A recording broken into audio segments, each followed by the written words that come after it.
Welcome to Hispanic Heritage Month, our celebration. Live on Zoom, Corona Premier is proud to be the official sponsor of Hispanic Heritage Month. And now your host, here is Jorge Sedano. So thank you all again for joining us here and having this conversation. And thanks to those who are tuning in and who RSVP'd and are watching all across the country and even the world enjoying this. So let's get right into it. Look, Hispanic Heritage Month is really important on a number of fronts, I think. I think that most importantly, it's a celebration of so many different cultures, right? Because unlike, different ethnic backgrounds that we have here in this country, which is a melting pot, Latinos are all different, right? We all come from different backgrounds. We're born in different countries. We have different cultures. Heck, sometimes the language even varies sometimes, right? Like, I think that there are different ways to speak the language, and I think sometimes that can throw people off. But Beto, I want to start off with you in regards to, kind of your thoughts on growing up Latino and just the different cultures that you've encountered. You're Mexican from LA. There's a lot of different backgrounds here just from a Latino experience here in Southern California. What has it been like just kind of growing up Latino in Southern California? It's awesome. You grow up in LA, and before I met you, George, I was like, man, who's that guy? And then I'm like, he's a Cuban guy from Miami. Forget it. He's different. We have nothing in common, right? But amongst the bosses, everywhere else is like, oh, you guys are all the same. But it's different because everybody is proud of their culture, whether you're Mexican, Cuban, Puerto Rican, Dominican, Venezuelan, South American. Everybody takes pride in who you are because we're just awesome people. We're happy people. We love to celebrate, and we take pride in who we are. El orgullo que tenemos, right? And growing up in LA, son of immigrants, and in this town, you're trying to blend both worlds where you're a Laker fan, but you're also supposed to be a soccer fan. I'm like, I didn't watch that. I'm watching Raiders and Lakers. That's what's going on. And it's Selena's dad said it the best, right? We're not Mexican enough for the Mexicans. We're not American enough for the Americans. You find a way to blend that in, and it's cool. And it's when you travel the country and you can bring your culture somewhere else and explore and let people know, like, hey, we're not just what you see on TV. We're not all gangbangers, right? We're actually professional doctors, lawyers, whatever you can do, whatever you want to be, an astronaut, whatever it is you want to. So it's cool. And I take a lot of pride in being one of the few Latinos on the air in Southern California, in the English market, let alone in the entire country, because knowing that along with you and Sarina, we're knocking down doors for the next generation to just say, oh, you're the one on TV? No, it's to be like, hey, I want to be just like you. So it's cool. Yeah, for sure. And Pablo, speaking of growing up, I mean, you have a different array of the way that you grew up. Obviously, you're born in Mexico. Your parents are both have American mothers, so you spent a lot of time in Pennsylvania. You were in Spain in high school. What was that experience like for you, just kind of growing up in so many different places? Well, it was really like kind of eye-opening to see different cultures because I was in Mexico City until I was 8. Then I was in Guadalajara until I was 14. Lived in Philadelphia for 3 years, and then from there I moved to Spain when I was 17 to go and chase my dream, And there in Spain is where I really noticed how different, even though we speak the same language, how different the cultures really are, like from Mexico compared to Spain. And I mean, even like little words, how you say different things. Like I would say, quiero agarrar el camión, and they'd be like, what are you talking about? Like, right. That makes no sense. Like, que coger el bus. It was like little things like that were just very different. So it was definitely interesting. And for me, I've always taken a lot of pride in being Mexican, and also kind of like having that Latino family where I'm very close to my family and where they're really always helped me and really have supported me to follow my dreams and to chase to like me doing what I want to do. So now that I'm here in LA, it's definitely nice because I see a lot more of that Mexican culture, and I'm definitely a lot closer to home. So it's definitely feels like home here. Sarina, you are, from New York, Puerto Rican, Colombian, you've got a lot of different backgrounds in you as well. What was it like just kind of growing up? What was the experience like? Yeah, my background is probably like your actual background, your Zoom background, George, where it's just everything all behind you. Like growing up as a Puerto Rican in New York City, more than anything, the Colombians really they hunker together. But if you're a Puerto Rican and you think about when a lot of Puerto Ricans came to New York, like my father, who left Puerto Rico because his house blew down because of a hurricane. and then came to New York. So he was forced into this situation where he was like, okay, I don't speak English. Then I'm going to get made fun of because I don't speak English. Then I end up having kids, and now I'm trying to teach them English instead of Spanish because I used to get made fun of because I spoke Spanish only. And so he puts me on the Motown musics and the Beach Boys and all these random, like, I'm throwing out like Bachman Turner Overdrive. My father listened to Chicago, like all this crazy music. And I was like, yeah, this is it, right? And then my mother, a little younger, she's listening to all the rock music in the world. And so all within a mix of like the Hector Lavoes and the Mark Anthony's, and then Shakira came along, and I was like, I mean, again, I look like your Zoom background, George, when it comes to that, because also Puerto Ricans never, because they're under the American territory bubble. I mean, I think that Puerto Ricans really latched on to all the other cultures because they didn't fit in anywhere. So it was like, you're going to roll with the hip hoppers? Yeah, I'm going to end up like, I grew up in the Bronx, especially. It was Jamaicans, Dominicans, and Puerto Ricans. And so we were very Caribbean based when you think about how we grew up culturally. And so it's crazy too for people to think, Beto, you kind of mentioned that we're not Latino enough for the Mexican, we're not Mexican enough for the Mexicans, we're not white enough for the white guys. Like I never to this day, and now I color my hair blonde because my hair is going white. Ay, mira, tú eres un blanquita. Like I can't fit in anywhere because it's like you sound too Latino sometimes, you don't sound too Latino other times. We don't know what you are. So now you're in LA, right? But now you're in LA, so you're Mexican. Right. Exactly. Yeah. Everything is Mexican. Beto says that you're honorary Mexican once you're in LA. That's how this works. Just like if we went to Miami, we all become Cuban, right? Right. Yeah, and listen, growing up in Miami is like that. Like it's so weird, and I think Miami's a unique experience for me because in Miami the minority is the majority. You know what I mean? Like it's one of the few places in America where that's the case, where there's 2 million Cubans. But there's also tons of Colombians, tons of Venezuelans, right? Tons of Puerto Ricans, right? Like there's so many people from so many different Dominicans, right? Like there's from everywhere. A lot of South Americans, a lot of Central Americans, a lot of Caribbeans. So for me, I didn't really get the sense of understanding what the rest of the world was like until I would leave Miami and be like, whoa, you know, like, okay, now I get it. Like this is a lot different than what I would have expected for sure. But yeah, so I just think the way we all grow up is different. But I do think the one thing that being Latino that we all have in common is the assimilation part, right? And I think we've all kind of made that discussion or had that discussion here. And Pablo, I'll start with you. I mean, your parents are Olympians, they're scholars, you know, but they very much, to my understanding, wanted you to speak English from the get-go, right? Like that was something that was very important to your family, even when you were growing up in Mexico. Yeah, so growing up in Mexico, I mean, both my grandmas, like you mentioned earlier, they're both American, and they were both born in the U.S.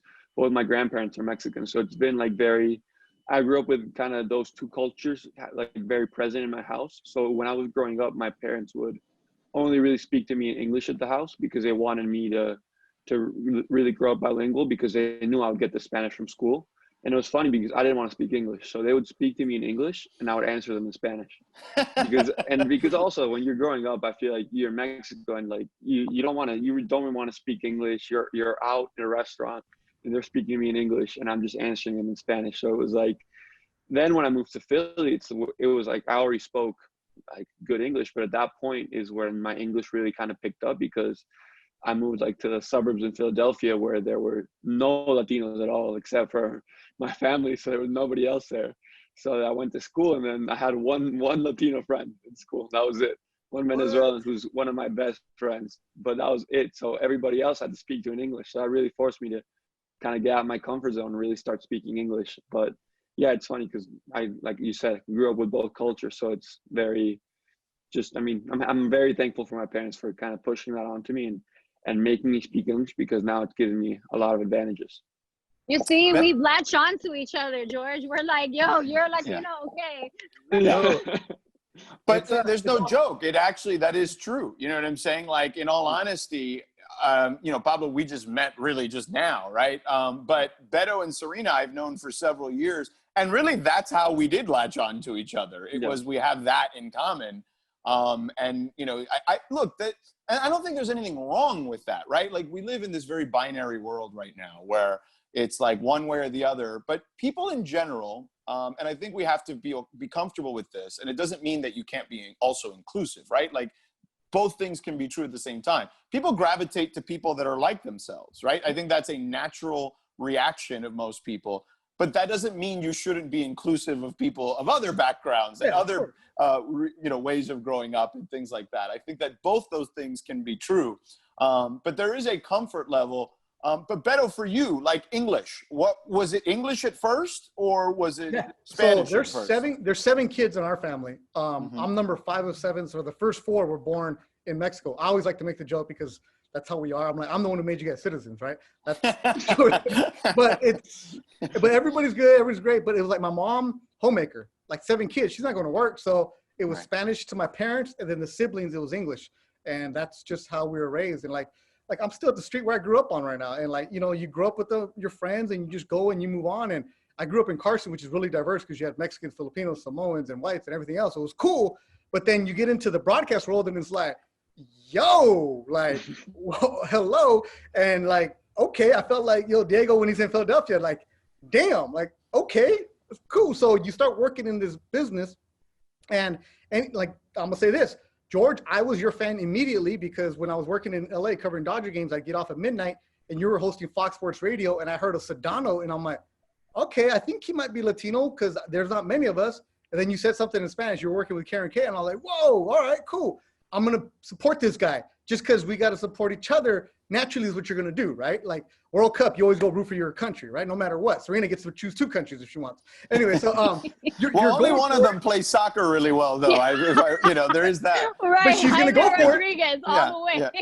But she's all about it. But that's what it was. It's like you find somebody and you're like, you know what? Let me root for them. Like Sarina, first time I saw her in Sports Center, I'm like, cool. Who is she? Let me follow her. Reach out to her. Like, hey, if you ever need anything, because that kind of like how Paulo was saying, there's not many around you. So you're like, let's help each other out. And we gravitate towards them. Like when I found out that the habichuelas, I didn't know what habichuelas were. Because for me, it's bullets. Right. Yeah. Right? So I'm in the clubhouse and then the Caribbean guys are like, habichuela. And I'm like, no, those are beans. And I'm like, why are they black, bro? But I'll tell you this, Cubans say frijoles too. Habichuelas is more of a Puerto Rican thing. But I didn't know why the beans were black. They should be pinto. Right. No, black are good. Black are good. And by the way, we are getting questions that are being sent and from the panelists that are watching. I know there's over 1,000 people watching this right now. So if you have questions, I will do my best to ask the panelists here some questions, but just kind of hold off if you can. Feel free to comment while we're having the discussion. Plenty of people are having some fun with some of the commentary. Frijoles versus habichuelas. That is getting the chat going. However, save your questions to the end if you have them. Sarina, I mean, you mentioned, learning English via music, but how important was it then, I guess? Clearly, it seemed very important for your family to want you to learn English. Yeah, and it's funny because when I go to Colombia to visit my abuelo Hugo, they're like, oh my God, look, the Puerto Rican came to visit us.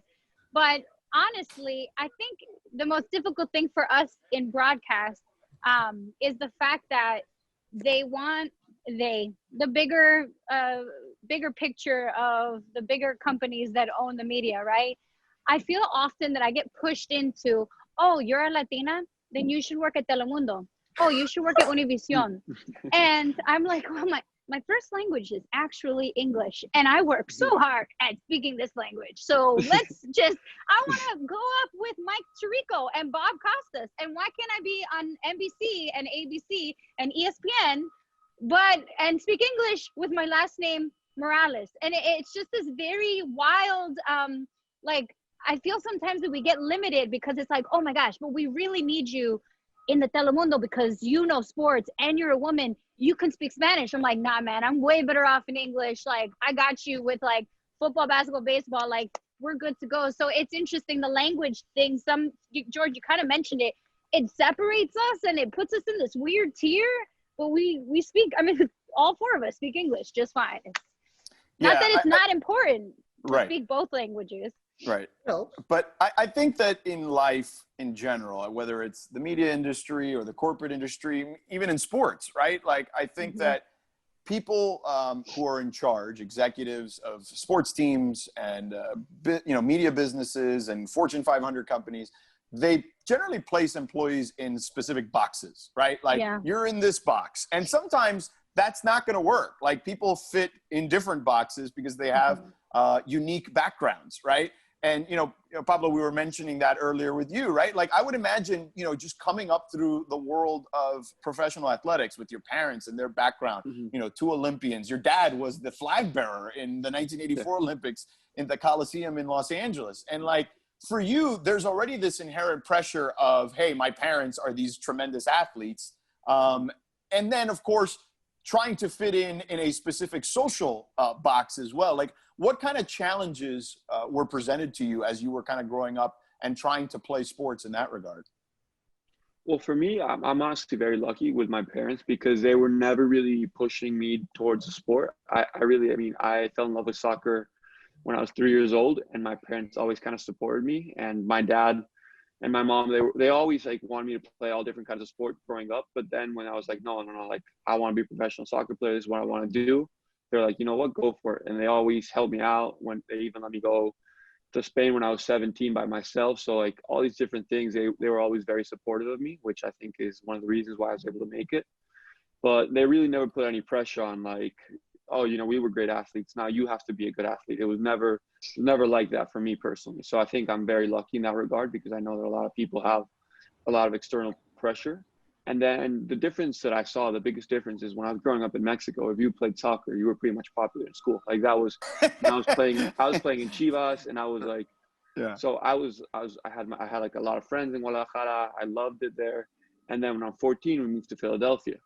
And then when I move over there, it's like, oh, like we don't really play soccer. They had culture shock. But it was like, for me, it was a big culture shock because I'm coming from Chivas, where it's like a professional development system and all this to this. Like now it's very different. Now Philadelphia has the professional team, but when I got there, they didn't even have a professional team. So like it was very, very different. And obviously soccer has grown a lot in the States in the past even 10 or 15 years. It's grown tremendously. But when I got to Philadelphia, it's not what it is today. So for me, it was like a culture shock where it was like, well, we play a lot more basketball. We do things differently here. It's not really like soccer's not the main sport. So for me, that was a huge culture shock kind of when I got here. And that's why for me, it was so important to go to Spain to really pursue my dream. And I'm very lucky that I got the chance to do that. Pablo, why soccer? As I mentioned, your parents were Olympians. Your dad was a heptathlete, I believe, and your mom. You said he's popular. You play soccer, you're popular, man. Yeah, I know, but beyond just that, like when did you know? Oh, I can be good at this. Like, was there kind of a moment that you can specifically remember? Well, like, my I'm good parents at this. and they told me when I was 3 years old. It was the 1998 World Cup, and it was going on in France. Yeah, and I fell in love. Like in the classroom, it was kindergarten, I think, and they would put the games on for us, which is also very like different about like Mexican culture versus I guess in the US. I mean, I can't see them doing that in the US. Maybe now a little more, but when in 1998, there's no chance. So back then they would put the games for us. And even the teachers told my parents, like we had the game on and he would just sit there and watch. Like all the other kids, like there was recess and they'd go play and he would just sit there and watch the game. And so then, I mean, it's just something that I fell in love with. And it's always been, like, I guess I'm very lucky in that sense where since I was very little, I knew what I wanted to do in my life. I've never had a doubt. It was always, I want to be a professional soccer player and I'm going to do whatever I need to do to make that dream come true. So it's always been like, I've been very driven by that. So I guess that I'm lucky in that sense. And my parents, like I said, have always been very supportive and have never pushed me towards their sports or have tried to they've never tried to make me something I'm not. They've always been very helpful in that sense to push me to accomplish what I want to do. Did I get that wrong? Is it pentathlete? Was that your dad? My dad was a pentathlete and my mom was pentathlete. Yes. Yeah. Oh, pie jumper. I'm sorry. I had pole vault for whatever reason. My apologies. But but were there a lot of sports on in the house? You know, granted your parents were athletes, but was there sports on in the house on a regular basis? Yeah, on a regular basis, we were always watching sports, especially like in Mexico. It's really like you watch soccer because that's what's on TV. All the analysts, it's like here, like you guys were saying, First Take, these different shows, they analyze football, they analyze basketball. In Mexico, it's all soccer. Like that's all you watch, it's all you consume. So I guess that also played into my love for the sport because it's what you watch every day. Then my dad was also involved in Chivas for a couple of years. So then I got to see the professional world from really up close. So I got to live all these experiences that really just made me want to become a professional soccer player. And then, like I said, I'm lucky to have been able to do it. Sarina, you were also an athlete, growing up. Like, what was that like? What was the first thing that really made you gravitate to sports? It was, I grew up the biggest Yankee fan, and Pablo ended up becoming a professional athlete, but I had said I was going to be center field for the Yankees after Bernie Williams had retired. And so I played on an all-men's baseball team for 10 years from 7 to 17. I broke this finger a gajillion times playing baseball. But that was sort of like my, family outside of family, where like everyone in the family, when they got together for all the big holidays, mira, she knows everything, like, watch her, give her a stat about the Yankees. And I'd be like, okay, I'm going to come here and tell you about this. Or, we started doing the family barbecues. Bring Sarina, she could play, like, have her get, throw into a game. And I think that was, for me, the biggest thing was kind of establishing myself. And you guys know, some Latino families are very machismo. And it's like, you have to, don't hurt yourself. And so I actually ended up changing my father's mind a little bit with like, hey, I can physically play baseball. Like, and this was against, everything. Women still don't really play baseball. And so, you get pushed into different sports, but, again, baseball in New York City, that if you're a Puerto Rican or a Dominican, that's what you do. If you're in Mexico, you kind of lean towards the sports that are on TV. But it was sort of like that hope of, I can get out of being in a 1-bedroom apartment with 4 people if I play on the Yankees because I see they have a better life than I do. So this is kind of the reality, even though it's not a reality, for me to do better with myself. Yeah. And, Beto, I know that you mentioned that you grew up watching the Lakers and the Raiders and all that. And I would imagine that was constantly a big part of your upbringing. Well, also, come on now, Fernando. Like every little Mexican kid wanted to be left-handed and wear 34. That was different. That's why I got mad the other day that nobody made a big deal of his 40th anniversary of his debut. I was like going back and forth with the LA Times people. Like, how do you skip that? Like, know your community. Like, they're like, well, the team didn't do anything. And I'm like, well, who cares what the team did? Like, know your community. That's another reason I used to work there, so I argue with the LA Times people. I'm like, you guys have no Mexicans on your staff at the sports section of LA Times. Yeah. You got Puerto Ricans, for sure. There's not a lot of us out here. Yeah. Well, George, you're running out of time. They're telling you we've only got 3 minutes left. I know. So if we have any questions, feel free to send them really quick in the chat. Look, basically for me, I would just say this, like, sports was constantly on in my house. My dad is Cuban. Baseball and boxing were the 2 biggest sports in my household, and they were constantly on. And, when he came to this country, he fell in love with the NFL and the NBA later on, and particularly the NFL. He came to Miami at a time in the late 60s and early 70s when the Dolphins were going undefeated and, they had this unbelievable team to latch onto. Unfortunately, my suffering as a football fan has been latched onto because of my, him being a Dolphins fan. So I've had to suffer through the last 20 years of really bad football, but hopefully that no longer is the case. But basically, a lot of the chat stuff that's coming in is just people telling us how happy they are that we did this and want to describe. They want, the one question I think we've gotten constantly is, if we can do this very quickly in 30 seconds or less, just describing what you thought in your path made you reach the heights that you've reached. And Pablo, I'll start with you if you can just kind of start wrapping up with this. For me, I would say that it's been a lot of my family having that support, and then also just overcoming different adversities that I've experienced in my career, like some of them injuries, some of them you don't get picked for a team and you keep going, you keep working. So I think that those have been the two big things that have really kind of made me make it to where I am today. I just got a visitor. I'm sorry. I just decided to jump in. Beto. Go ahead, Beto. For me, look, I'm a Mexican, right? It's okay. I can make this happen. It's like, don't tell me no because I'm going to get it done. If somebody tells you no, cool. Somebody's going to tell you yes. Believe in yourself. And it's like, hey, my mom and dad left the country. They snuck across and they figured out a way to do it. How the hell am I going to complain about what I'm doing where I'm at right now? So just to make your parents proud. That's simple as that. I think you both kind of mentioned what I was thinking. One, family is everything, and their support always kind of supports you, always feel grounded. Even when you kind of face adversity, it's like my mom always has me. My dad is always going to take care of me if I fail at taking this risk. And the second, it goes into that. Take the risk because you know you have support, right? And so you're constantly, if we move from Mexico, we move from somewhere else because we come from immigrant families, we're always adapting. We've assimilated in many ways. And I think with the support, and we're capable of kind of assimilating in our jobs and our roles. Mateo is here. He's going to learn how to assimilate. He's not happy. Radio yeah, but he has to go now. We gave him the vaudevillian cane. We had to take him out. He was about to cancel the entire Zoom. And Aria was here too. It was good to see her. But listen, that was great. And yeah, family is the most important thing. I think that's what it is. We like to have family. We like to be united. And I think that, we want everyone to be part of our big, happy family. And I think that's the one thing we all have in common. But, so the more George, the merrier, Real quick, Hector Gutierrez has a comment, and I'll tell you this right now, Hector. If you reach out to me, George, or Sarina about this broadcast business, we will help you. But closed mouths don't get fed. Yeah, for sure. So, Pablo, best of luck the rest of the season. I know you guys have Real Salt Lake on Sunday, so thank you for joining us. Beto, thank you, buddy. Thank you. Sarina, thank you as well. Again, we will have another one of these on Thursday at 1 This Pacific. one's better.